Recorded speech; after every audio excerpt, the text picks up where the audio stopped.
Hello, everyone. Welcome to a new episode of the Roald Dahl Retrospective, where we talk about every single adaptation based off of a Roald Dahl book or short. I am Patricia. My name is Arun.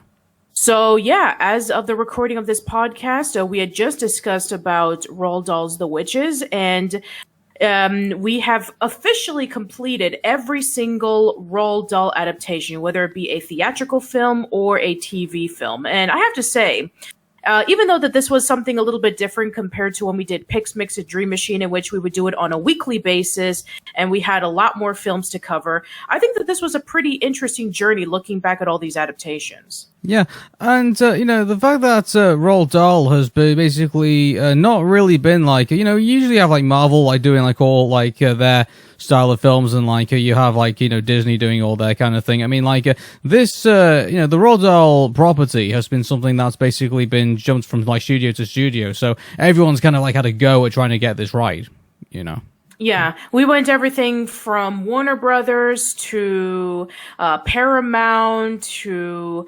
Disney, even to smaller companies like Thames Television and the BBC and TNT. Cosgrove Hall. So yeah, everybody has had their own way of presenting all of these films, and some of them worked out and some of them didn't. And we're going to be discussing today on the top 5 best and top 5 worst of these adaptations. So I decided that because we did a monthly podcast and it wouldn't make much sense for us to post it on the week before we would do the final episode, I did it a few months before so that you guys can be able to catch up and listen to our discussions, watch the movies, and then put in your ranks. So, as always, on a scale of 1 to 10, with 1 being the lowest and 10 being the highest, you guys put in your personal rankings on each of these adaptations. Aaron and I have our average scores, and we have your average scores. I jotted it all down, and we're going to get started. But I just have to say right before we do, it was really close. Like, in terms of what was going to be in the top 2 best and the top 2 worst, it was behind by 1 point.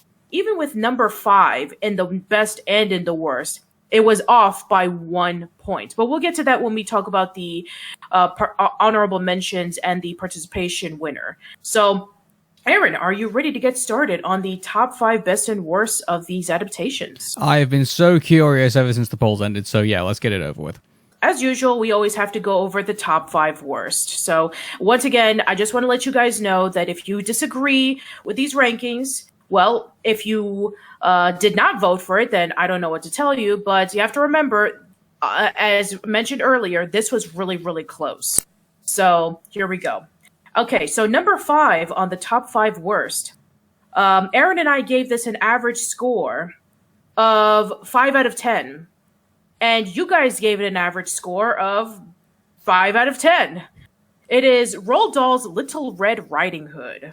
Wow, I think, I mean, it's, if it's the one I'm thinking of, then, yeah, I can kind of understand why it's kind of low on the list, because not everybody's kind of aware of it. I think that's one thing I've noticed about. Yeah, Screen Rant recently posted up a list of, according to the person who wrote his personal opinion on what the best and the worst adaptations were, and they did not mention this adaptation at all. Like, they even mentioned Breaking Point, and yet they did not mention Roald Dahl's Little Red Riding Hood. And I can understand that, because it's a 45-minute special from the BBC. It was only released once on the network, and it was released on VHS, and it didn't go anywhere else. And I know that some people do have fond memories of it, and I know it was based off of a stage play that was written and directed by Donald Sturrock, who has been really close with the Dahl family, with writing a lot of his books and archiving a lot of his letters and stuff like that. So I'm not saying anything bad about Donald Sturrock's writing and directing of this, but I can understand why, for the people who have watched it, including us, we didn't really care too much about it. It was incredibly long and boring. Even though it's 45 minutes long, it feels even longer than that, because the narrator, and I even stated this in the Roald Dahl's The Witches discussion, that I think that this narrator is the worst one that we've seen throughout this retrospective. He says absolutely nothing to carry out the story, and if he does, then it's long and drawn out and just dull.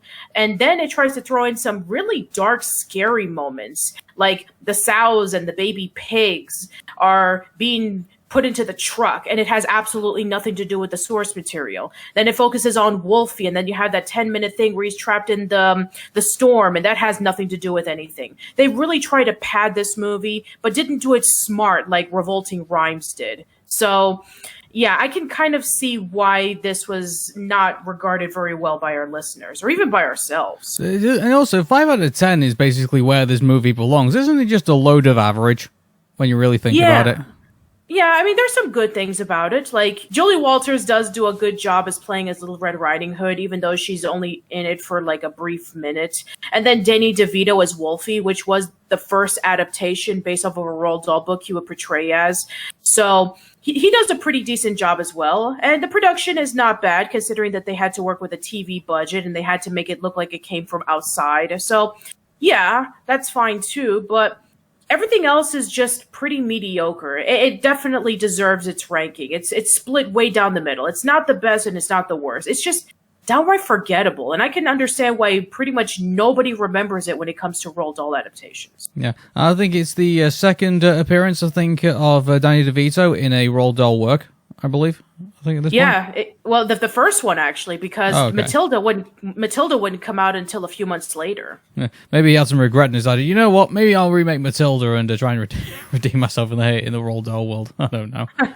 Yeah, I don't know. But overall, yeah, Roald Dahl's Little Red Riding Hood, if you want to see a proper presentation of Revolting Rhymes, don't watch this one. Just watch the BBC version of Revolting Rhymes. It's way better.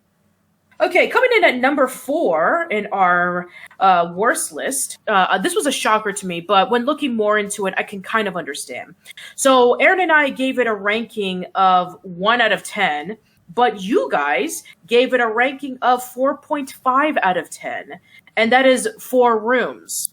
Jeez, that movie was insufferable to me. I'm really surprised it's only on number 4. I thought we were going to get to maybe number 2 or number 1, and then we just go to town. But no, apparently some people find some. Mind you, this is the thing.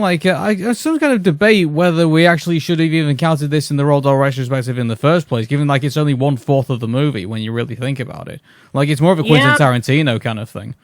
Yeah, Quentin Tarantino and Robert Rodriguez. But here's the thing.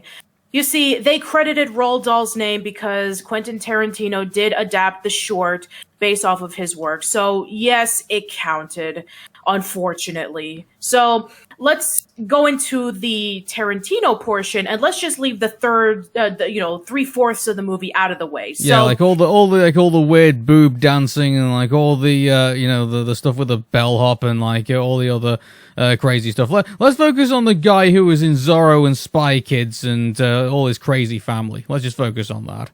Well, actually, the crazy family is Robert Rodriguez one. The one with Tarantino, and the one that the short is based off of, is the one where the guy is betting on the car and he has to go on chopping the fingers. So we have to talk about that short. Oh, right. Okay, then. I tell you what, actually, now I cast my mind back, I actually remember saying I switched it off before I actually got to that short because it was just so so reprehensible how this movie was put together.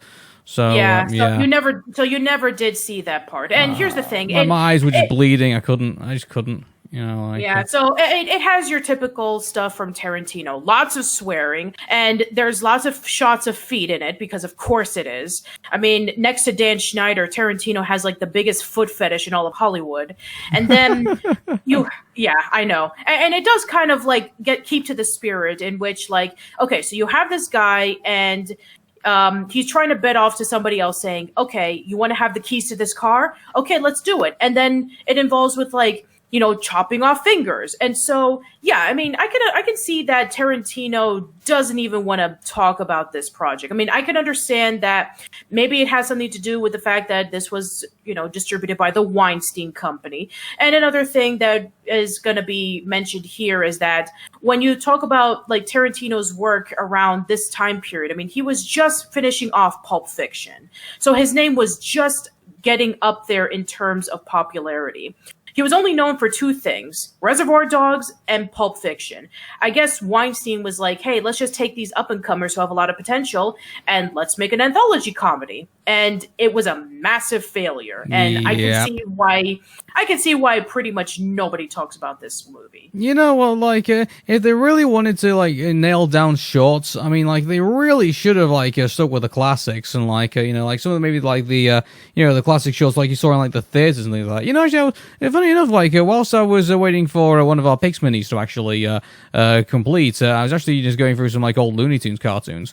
Funnily enough, and it's like, you know what, like, if you know, the timing on these comedy is perfect, and you know, just watching how, you know, all the stuff that's just going on, and like all the commentary and stuff like that, like, you know, it's like, I would have probably like sat them down and said, you know, you want to watch some, like, you know, classic shorts of comedies before you kind of like venture off into, like, you know, trying to do this kind of stuff, really, like, you know, like, what a waste of Madonna. You know? Yeah, there was a lot of heavy hitters in this movie, and all of them just feel wasted. And it's a shame that, you know, people were able to, like, degrade themselves into a presentation like this. And it's just, oh man, I mean, I can see why even Tarantino himself doesn't even want to talk about this project. Why are we talking about it?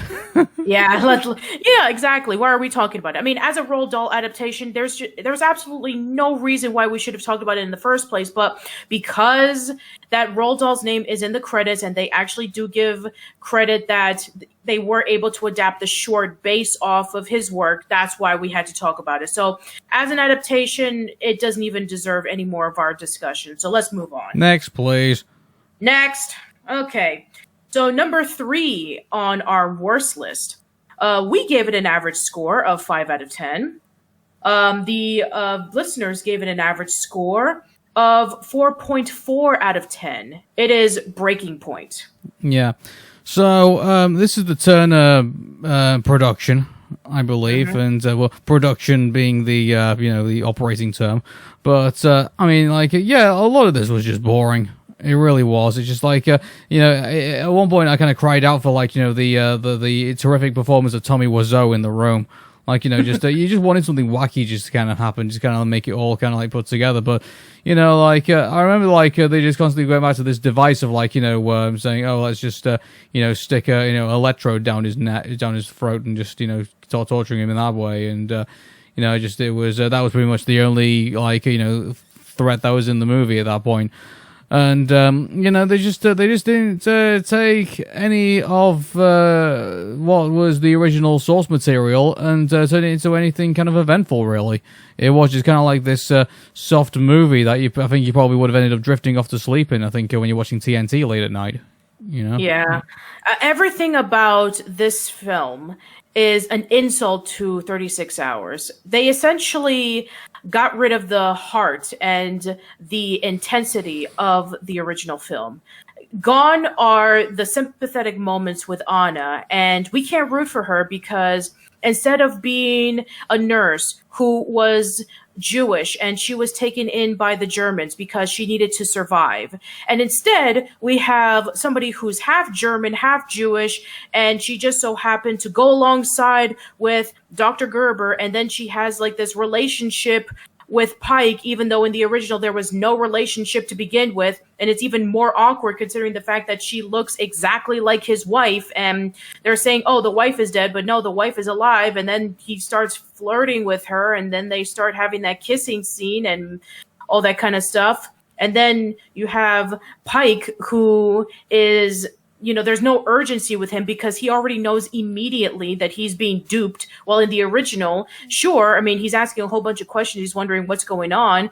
But then he starts putting two together. And then we start getting that confrontation where it leads up to something.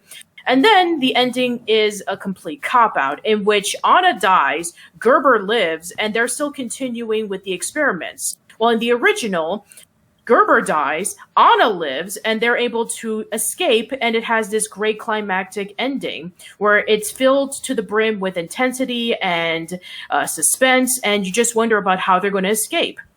All of that is stripped away from this this remake. And yes, I'm calling it a remake because It was a remake to 36 Hours. It was a TV movie as opposed to being a theatrical version. All the other ones, such as Charlie and the Chocolate Factory, the BFG, and Roald Dahl's The Witches, are adaptations. But this is the only remake on the list, and it's really bad. Yeah, I just there's no memorable moments in this movie. There just wasn't. Like the only thing I can remember was just like the Turner Home Entertainment kind of like logo, kind of like etched in my eyes, kind of like saying, "Yep, I'm in for a sleep." You know. Yeah, everything about this movie was just so boring. The music was boring. The acting was boring. The sets were boring. Everything about it was just dull. I mean, even though it was in color compared to 36 Hours, in which it was black and white, 36 Hours had a lot more vibrant personality and color than this movie could ever do. So, yeah, every time that I see a review of this, they don't even review it. They just put it on a footnote saying it was a remake of 36 Hours. In fact, they sometimes even lump it together thinking it's the same movie, which, okay, plot-wise it is, but presentation-wise, it's not. Go watch it on YouTube and then watch 36 Hours again, and you'll see that it's a completely different film. Like, it is night and day, and I am so glad we don't ever have to talk about this movie ever again. Yeah, it's so meh that even meh probably would be insulted by it. I would probably imagine. Yeah.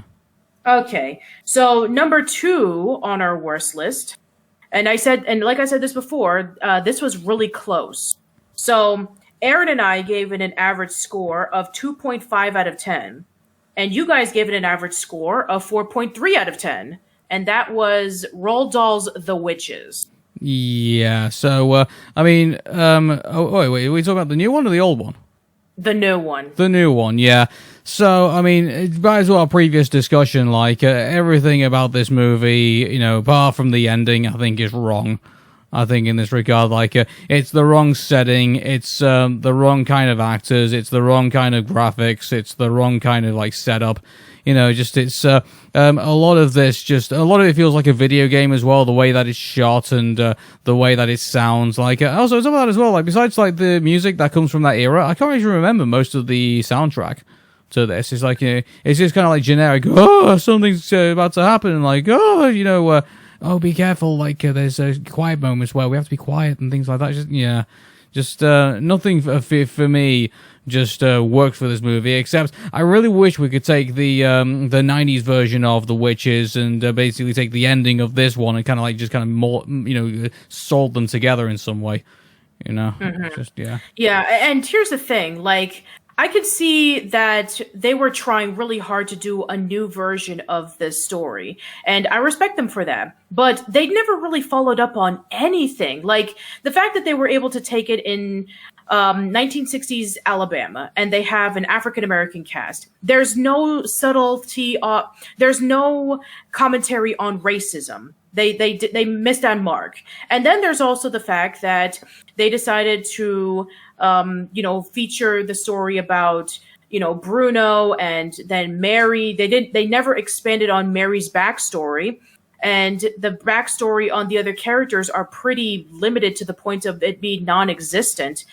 And the portrayal of Anne Hathaway was just way too over the top and hammy.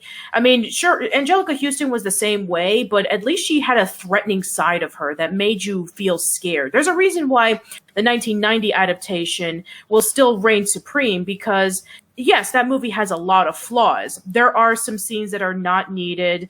There's the kid actors are not very good, and even, you know, we even complained about the music kind of just being inconsistent and all over the place, but there's a reason why a lot of people remember it. I mean, the special effects are amazing, and so, yeah, sure, there's some parts of it that are dated, but there's a lot of it that still holds up, and it just has a creepiness to it that the newer version just kind of stripped away. So I was really disappointed with this, and I was hoping that maybe they can be able to, you know, pull off something really special with this. But unfortunately, it's just a matter of there was just too many cooks in the kitchen. I mean, you have, you know, Robert Zemeckis, who's nowadays pretty much known for just doing special effects as like the main crux of the story, and then story just comes in second, and characters, who cares?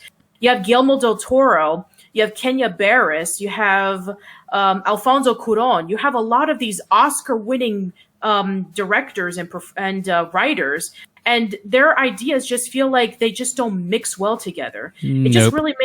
It just really makes me sad that we will never get to see what that Guillermo del Toro's depiction of what his tale on the witches would have been, because I'm sure that would have been way better than what we gotten. Well, that's not what we got here, and unfortunately, we've kind of just got this unfortunate mess, really. And and so as well, actually, one thing I actually forgot to mention, the Grand High Witch in this movie is terrible at man management. Like, she executes people who ask good questions, for God's sakes. Like, if anything, it just kind of portrays her as, like, just as a really stupid person who isn't, I'm not surprised, a grandma and a bunch of mice can foil her plans. Like, when you really look back and think about it, it's kind of like, you know what, she was not very good at executing anything. How on earth did she organize an entire global movement of witches, when you really think about it? Yeah, and I think that at some point that people will be actually putting two and two together, saying, "Hey, our kids are disappearing. What's going on?"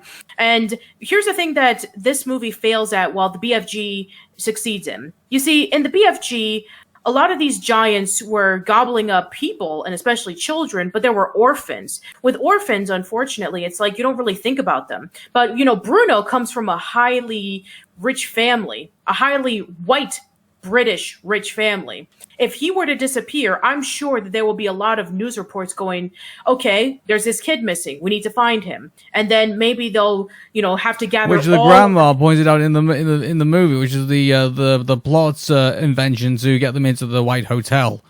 Yeah. Good. Yeah, a lot of this movie is wrong. I think we just admit that. Yeah, it is wrong. And I mean, if they were able to go all out with what they wanted to do, as I mentioned before, I think that there was just too many cooks in the kitchen. There was just too many ideas going in, and then we just gotten a product that just feels incredibly half-baked and with little to no payoff. And other than the climax, there's nothing really redeemable about this. So yeah. All right, so number 1 on our top 5 worst.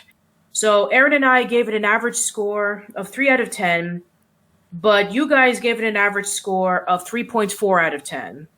It is Tom and Jerry, Willy Wonka, and the Chocolate Factory. I mean, yeah, I think we can definitely say, like, there's no originality in this. I mean, like, it's Tom and Jerry, who we've known that's been a property for, like, a good century now. And then also we have, Willy Wonka and the Chocolate Factory, which has been from the 60s. So, like, there's nothing here that they basically just kind of like, fuse the two together, and I think that there's going to be something, great to come out of this. But unfortunately, there isn't. The animation is weird. I mean, I think we can definitely tell you about that, and also the singing also as well. Like, in Willy Wonka and the Chocolate Factory, they all I think they really should have done what they did with Fantastic Mr. Fox, where they had everyone singing like in they should have like filmed all the voice acting like in within scene, and had make it feel more vibrant, in regards to where it is. Like in Fantastic Mr. Fox, it was brilliant how they did like all the sound work there and everything like that, and they should have done the same thing here in Willy Wonka and the Chocolate Factory. Now, obviously, there's budgeting, obviously, to keep in mind, so maybe they probably didn't have the chance to do that. But I mean, it just feels like a massive downgrade, I think, from everything else that we saw, in the Roald Dahl retrospective. And so, Tom and Jerry, Willy Wonka and the Chocolate Factory is just, is something that shouldn't have been put together, as far as I'm concerned. I cannot believe that this movie even exists. Like, why is it here? Now, I took a look at the date of the release. It was supposed to, 2017. I take it that maybe the reason why they wanted to release it was because they wanted to celebrate the original film's 45th anniversary, because it came out in 1971. But then I guess maybe due to Gene Wilder passing away, maybe they thought, okay, we now we have to make it as a tribute to Gene Wilder. And everything about the movie is just worse. Like, the animation is worse. The story integration is literally the same thing. The only difference is that you put Tom and Jerry in it. The Tom and Jerry scenes are not funny. And they're just are squeezed in at just awkward moments. And there's absolutely nothing, there's no reason why they should even be there.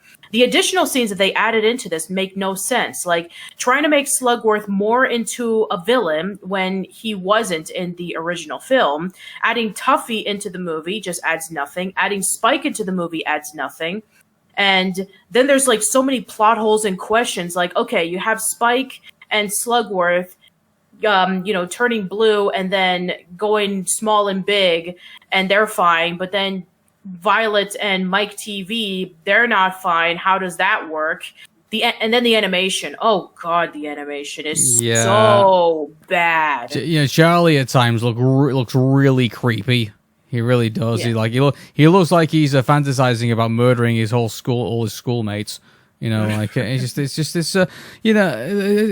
amazing how on earth can you make Charlie look fiendish?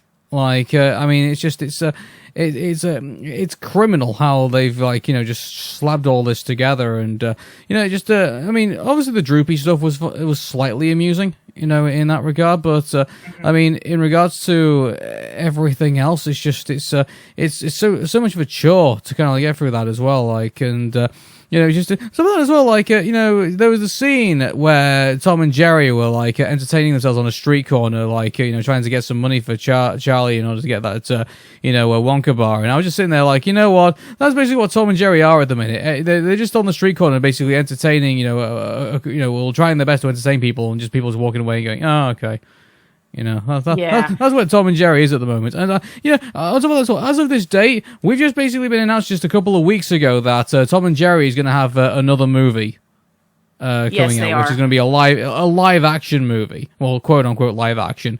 But basically, it's going to be them in a 3D environment, and which is going to they're basically their 3D characters in a real world scenario, and once again we're off to another zany adventure in New York City. And what a novel concept, and and then we're going to be going through this hotel, and good grief, I dread thinking what Tom and Jerry are going to do next. I don't think they're going to do anything original with it, as far as I'm aware. It would be interesting if they decided to do what they did with the Muppets, Manhattan Madness, I think is it. They when they did when everyone they couldn't basically put the show together, and so they all went their separate ways, and so then the story Tom and Jerry kind of going out on their own and deciding what what they're going to do next, and then eventually they end up getting back together, maybe at the very end of the movie, and so. I don't know, it would be interesting to see if they try to do something like that. But, I just think the Tom and Jerry franchise, I think, is going to be in zombie mode, I think, for the foreseeable future. And, good grief, I hate to think what else they're going to be, sticking Tom and Jerry into next. I don't know. Yeah.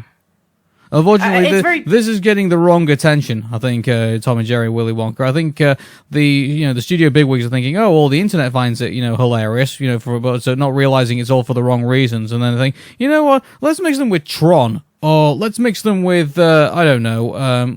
Let's actually put them in Who Framed Roger Rabbit. Even though that's already a thing that's kind of a mixture between cartoons and real life. So I got thinking, I dread to think what's coming next for Tom and Jerry, in regards to, let alone Roald Dahl. This is definitely a low point for Tom and Jerry. This is probably the worst thing that they've ever been in. And I say this, and I know about the 1994 Tom and Jerry movie. It's even worse than that. Yeah. Because here's the thing. You see, they literally copied Willy Wonka and the Chocolate Factory, and they did little to no changes to it other than add Tom and Jerry in it, and the Tom and Jerry stuff you can cut off, and you'll just have Willy Wonka and the Chocolate Factory. There's literally no reason for them to be even in this movie, and they add nothing to the movie. This is this is probably the laziest adaptation of a Roald Dahl movie I've ever seen. Give credit to Breaking Point and Roald Dahl's The Witches. Sure, they failed, but at least they did some things different compared to their original counterparts. They failed on their own terms, not on somebody else's terms. Exactly. All right, so that is it for the top 5 worst. So right before we go over to the top 5 best, let's go over the honorable mentions, the ones who were stuck around the 5 to 6 range. So in order, we have 36 Hours, Danny the Champion of the World, the 1990 version of The Witches, SEO Trot, the 2016 adaptation of the BFG, and Revolting Rhymes. And the winner for the Participation Award, who was very close, mind you, by 1 point, who was very close to being in the top 5 but fell short, is Charlie and the Chocolate Factory, who only got 7 out of 10. Well, I mean, it's being in the middle of the participation award is not necessarily the best place to be. Really, you did do nothing to charm, you did nothing to to scorn. So you're just there in the middle. Happy place to be. Yeah, there you go. Happy place to be, Charlie and the Chocolate Factory. So I guess maybe the hatred for the movie has kind of died down to the point in which they're saying, this movie isn't that bad. So yeah, definitely middling of the road. So sure. So that's it for the honorable mention / participation award. So now let's go over the top 5 best. At number 5 of the top 5 best, Aaron and I gave it an average score of 8 out of 10. But you gave it an average score of 7.1 out of 10. It is the 1989 version of the BFG. Yeah. So, I love this movie. This is my favorite, Roald Dahl thing because, at the end of the day, it was Roald Dahl himself actually gave, credit to this movie, and it was the one that he actually liked, given the fact he had such a bad taste left in his mouth by Willy Wonka and the Chocolate Factory. So, Cosgrove Hall, obviously, it was smelling blood in the water at the time because Disney wasn't doing so well.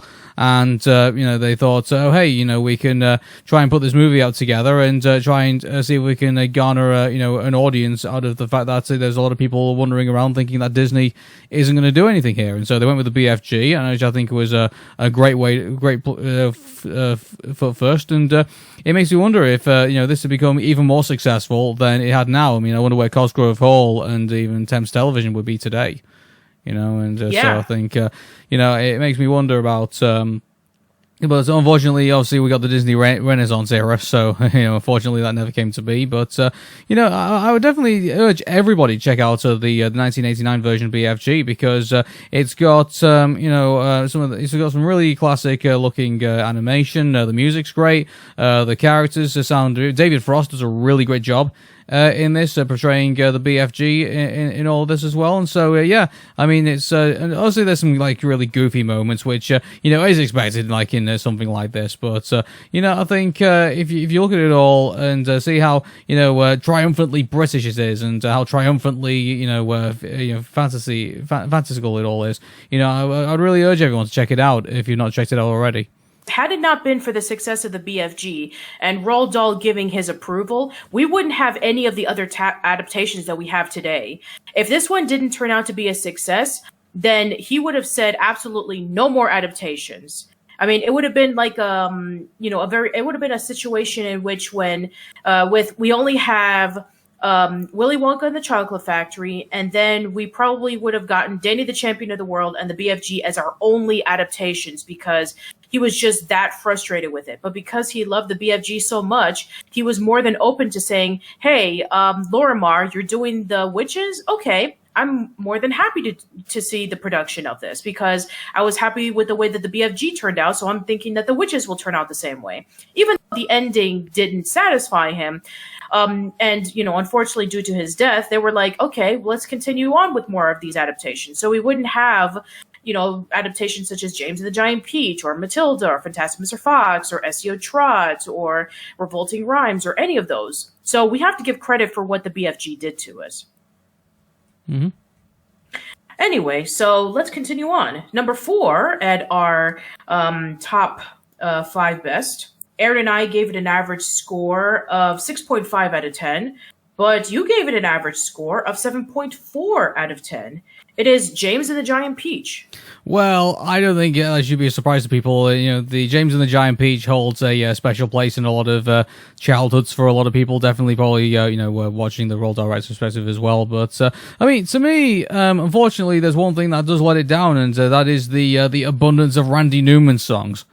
It's why, oh, why? I mean, I sometimes need kind of prompting of reminding me all the ones that are in there. So, that's the life for me. Obviously, is the theme song of the movie. But the ones that are also in there just for the hell of it. I don't understand the love song about love just does what it wants to do and things like that. That's just there just for padding. And but that's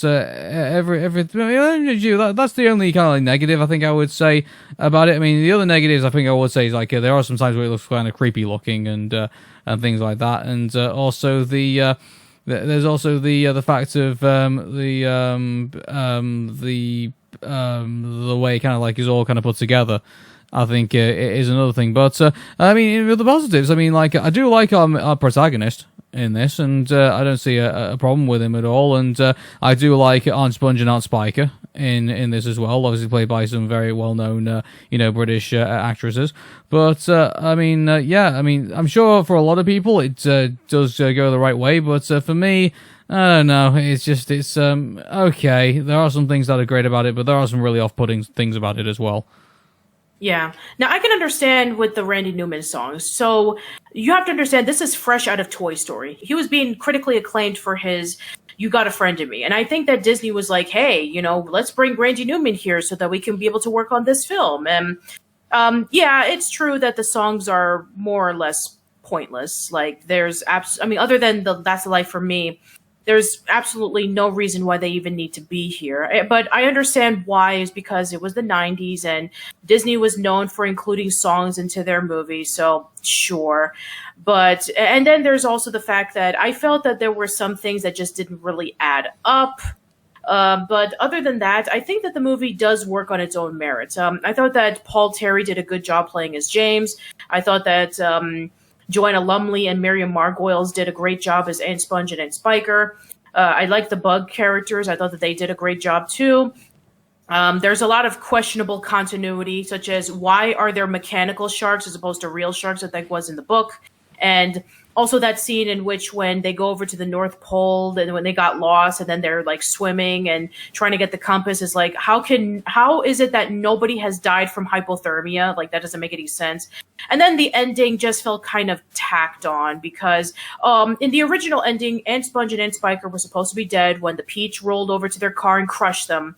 And then, James made it into New York City and then he lived happily ever after. But nope, we have to have that final confrontation with Aunt Sponge and Aunt Spiker. And, James is supposed to say, hey, guess what? I don't need you anymore. I was able to go all the way to New York City on a giant peach. It's like, that just felt unnecessary. I don't know why that scene was even there. So, yeah, there's some flaws in this movie, some very noticeable flaws. But I think the reason why a lot of people really like this movie, not only because they grew up with it and not only because of the charming stop motion effects and the characters, is that it has a lot of heart in it. And I can respect that. So I can see why a lot of people still fondly remember it. My name is James. It's on my driver's license. Right. Oh my god. Yeah. Randy Newman. Yeah. His name is James and he has a peach and he's up in the air going out to the city. Something like that. Anyway, moving on. Number 3 and our top 5 best. Aaron and I gave it an average score of 7.5 out of 10. You guys gave it an average score of 7.8 out of 10. Too much water. It is Matilda. Yeah, and, Matilda, actually, we did a commentary for it, and we actually did like this movie. Yes, so it's like, Danny DeVito is a riot in this as well, and, Mara Wilson, obviously, it's one of our favorite performances from her childhood career. And I think it has been it was a great movie. I think to obviously go through on this retrospective. And so one thing I really liked about it is just it's all told under Mara Wilson's kind of like perspective in this. Like I love the camera angles of like how big and how scary everything is, and here she is kind of like being resilient in some circles, and she has to be obviously because she has to kind of raise herself because her parents don't really care all that much about her really. So it's just, and then you see how intelligent she's becoming, and then you see that's also playing into her powers as well. The one thing I think I would say that's kind of a bit off-putting is that eventually when she starts realizing her full potential at the end of the movie, in the book she starts losing her powers, but in this, I mean, she just constantly has them. So it's kind of like, oh wow, I mean, like is Samuel L. Jackson going to be knocking to make her a part of like the Avengers or something soon, or yeah, it's. That was a little bit off-putting, really, but I'm sure. I mean, like, it's the only movie we've had so far, so we have no sequels of whether that actually happens or not. So, Yeah, that's very true. But there were a lot of changes that were put into this movie compared to the book. But like I said in the commentary and in the discussion of this movie, it worked because Matilda was a 5-year-old girl and she portrayed herself as really intelligent and kind of like showing it off a little bit too much. While in the movie, she does have her intelligence, but she also has a sympathetic side of her where she's being yelled at and abused by her parents. And I think that, and they were able to expand the relationships of Matilda compared to in the book, in which we get to see more of her parents, we get to see more of Michael, where Michael was a jerk in the movie, but in the book he was just a normal kid and he was pretty sequential. He didn't really do anything. Miss Honey was a 22-year-old teacher who just started in her first year, and she was really poor and she was like really sad all the time because she lost her home and all of her money. But even though that they do have that in the movie, they are able to give off a sense that Miss Honey is helping Matilda just as much as as well as vice versa. In the book, it's just Matilda's helping Miss Honey, not Miss Honey helping Matilda, or they're helping each other out. So, and then there's Miss Trunchbull. I mean, Miss Trunchbull is a great villain. She's one of the best villains that we've seen in this retrospective. Very intimidating, very scary, hates children, and she's just vile. And Pam Harris's portrayal of her is amazing. So, yeah, there's a lot of reasons why a lot of people really love this, and for a while it was like really popular. I mean, there was, you remember the Matilda challenge a few years ago? Oh yeah, I mean, I'm trying to remember what we had to do in that. Like, I do recall there was a Matilda challenge, but just remind us what it was again. Do you remember that scene in which when Matilda is trying out her powers and everything is like moving in the background? So there's like while the song "Itty Bitty Pretty Love" is playing in the background, there's a lot of things that are moving with the music. Yeah, and what did they get people to do that? Oh. Yeah, that's exactly what happened. In which, like, while Itty Bitty Pretty One is playing in the background, people are just like moving chairs and turning lights on and off and that kind of stuff. And that was essential. And people are like pointing out their fingers and making it move and that kind of stuff. That was the Matilda challenge. It was really popular on social media for quite a while. Yeah. So actually, given the fact that we can actually do that now on social media, it's it won't be surprising me at all that stuff like that started kicking off. Yeah. So overall, I can see why a lot of people have this in the top 3 because it's one that a lot of people always bring up when they say, "Oh yeah, that was a really good Roald Dahl adaptation." Yeah, well, it's one of Danny DeVito's most fun performances, and it's a really good Mara Wilson movie. So yeah, it definitely thumbs up for everyone who voted for it. For sure. All right, so number 2 on the top 5 best, and like I said before, it was really close. It was off by 1 point. So Aaron and I gave it an average score of 7.5 out of 10, and you guys gave it an average score of 8 out of 10. It is Willy Wonka and the Chocolate Factory. Well, I guess we shouldn't be too surprised by this. I mean, I think the thing that kind of makes us more skeptical about this movie is the fact that Roald Dahl did not like this. No, he did not. I think that's kind of what's kind of like, kind of doesn't really, rub us with this. And some of that as well, like, when you really think about it, this is like one of the childhood classics, but then when you really look deep into it, it's actually full of product placements. It's actually, got a Gene Wilder who, is playing the best Willy Wonka he can, but unfortunately, like, it just isn't going to be, you wonder how hard he's actually trying to try, given the fact that Roald Dahl's already kind of like given his judgment call on against him already because he wanted someone else to play Willy Wonka at that time, and unfortunately, like, there's the kind of like this sweetness that kind of like exists within the movie, which, is kind of like going on the theme of like being, candy and chocolate and niceness and things like that. But unfortunately, that's kind of not what Roald Dahl was going for with Charlie and the Chocolate Factory. And so, some key elements have actually been missed. So that's kind of the reason why we're kind of more harder on it than the fans are. Now, the fans, the reason why they love it is because pretty much every single child has grown up on it. So, and also, if you take out, the Roald Dahl aspect of it, it is a really nice childhood movie. It's up there with Wizard of Oz. as one of the all-time classics.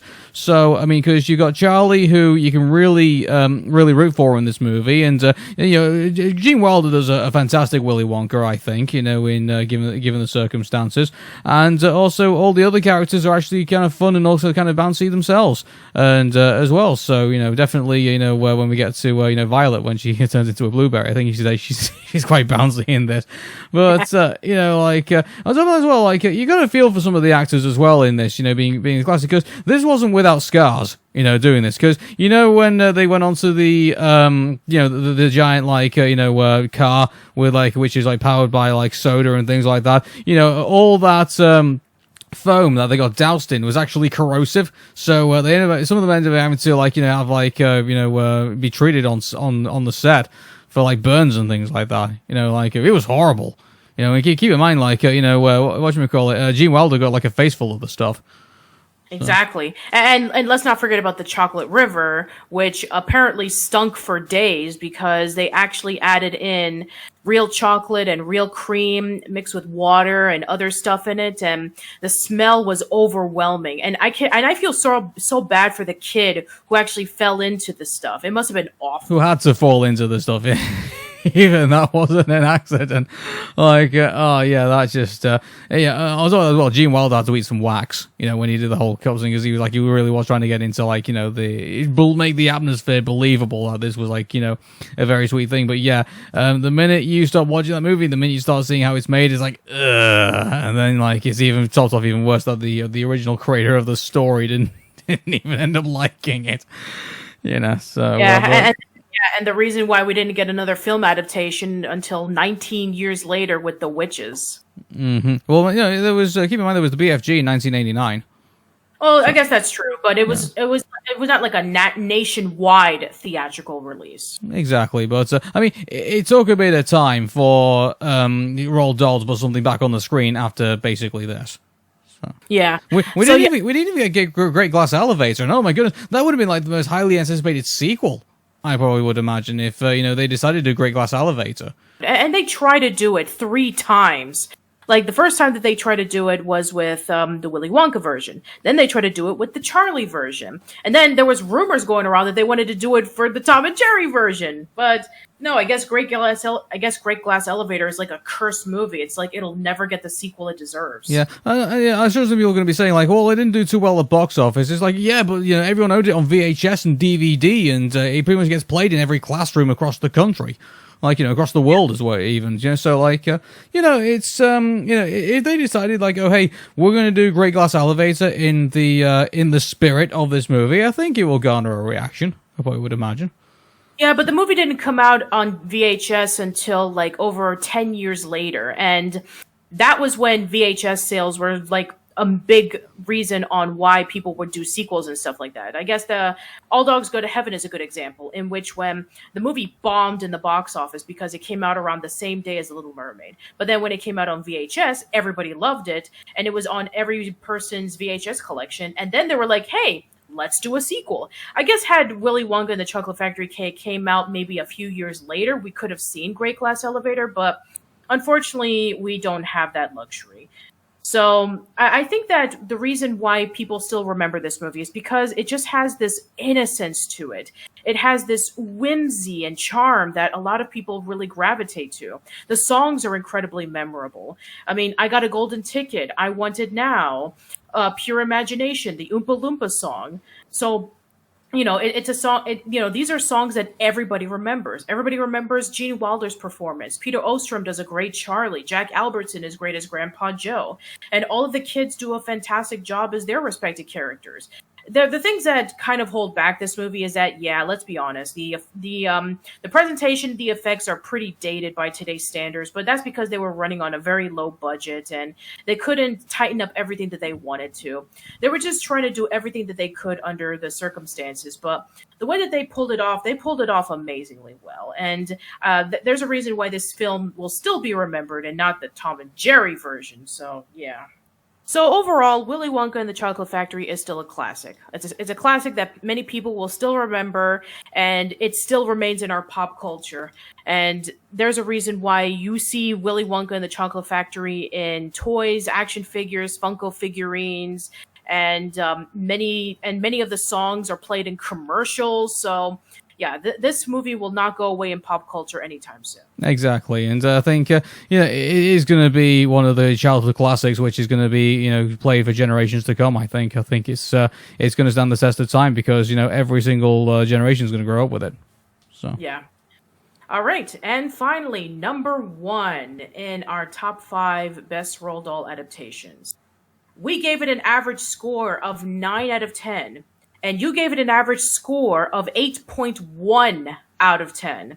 It is Fantastic Mr. Fox. Totally and utterly deserved. This thing is a classic and is an absolute gem for the Roald Dahl retrospective and just movies in general because Wes Anderson does such a fantastic job of giving us this really wonderful atmosphere of just a mixture of calm, a mixture of excitement, a mixture of humor, and the things like that. And just and also it's just the stop motion is just absolutely glorious to look at. And keep this in mind, this is done in 4K, so you can see some faults and things like that, but they managed to do it really well and also keep to the frame rate as well. The technology in this is astounding, and the music also as well. Okay, not an original soundtrack, but it's still very catchy to go over. Davy Crockett I think is a great way to kick it all off, and then you have stuff from from Pete Cocker as well. I think which I think is great to do out of that, and also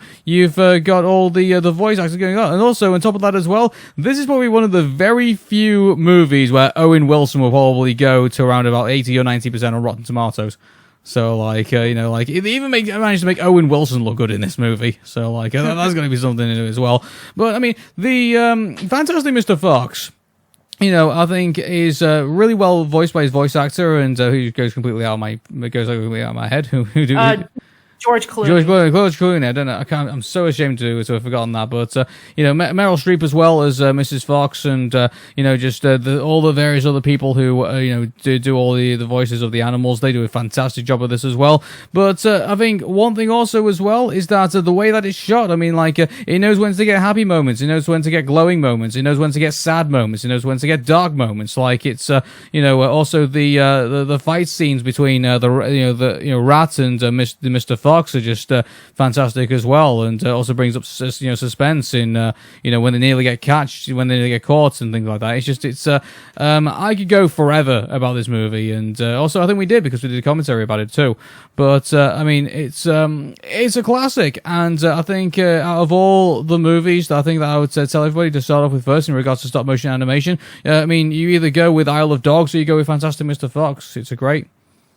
Yeah, and as somebody who has seen both of the movies in theaters, I would say Fantastic Mr. Fox is the better film. And there's a reason why. You see, the presentation alone is what sells it. Everything is handcrafted. Everything looks real because they got a lot of raw sources like grass and twigs. And they were able to record everything in real time in the actual locations. Like they went over to a farm, they went outside, they went inside the sewer systems, they went inside of a cave, they went everywhere so they can get the authenticity of the sound. If you own this movie on Blu-ray, I would highly recommend that you check out the behind the scenes footage of how they were able to put all of this together. And this is Wes Anderson's first animated film. He had never done an animated film before this. He was known for doing his quirky indie films. He was known for doing stuff such as the Royal Tenenbaums and Moonrise Kingdom, and all of those films. And the fact that he was able to, and he was the one I feel, next to Mel Stewart with Willy Wonka and the Chocolate Factory, he was the one who captured the essence of a Roald Dahl book the best, because everything that you see here, it fits so well. I mean, sure, they were able to change a lot from the source material while adding in some things from Danny the Champion of the World, but it works with the story. And there's just a wit in this that is just so humorous in multiple ways. They have wordplay, they have gags, they have puns, they have everything that makes it hilarious. They also have really sentimental moments too. They have action moments. The protagonists are great. Bogus Bunsen and Bean are great. The music is fantastic. Everything about this movie is the perfect culmination of taking the source material, putting it into a film, and giving everything that you expect from it. Great characters, great atmosphere, great scenery, and just overall a great story. And nothing, I mean, other than Willy Wonka and the Chocolate Factory, nothing has really represents so well of a Roald Dahl adaptation than Fantastic Mr. Fox. And that is it. That is our top 5 best and worst of the Roald Dahl adaptations. We don't know what is going to be coming in for the future, whether it be the Netflix series with Taika Waititi or whether it be the adaptation of Matilda the musical. But when it does come out, we will be there to talk about it. So my name is Patricia. My name is Arun. And thank you so much for joining us on this retrospective. Take care and bye-bye for now. See you later.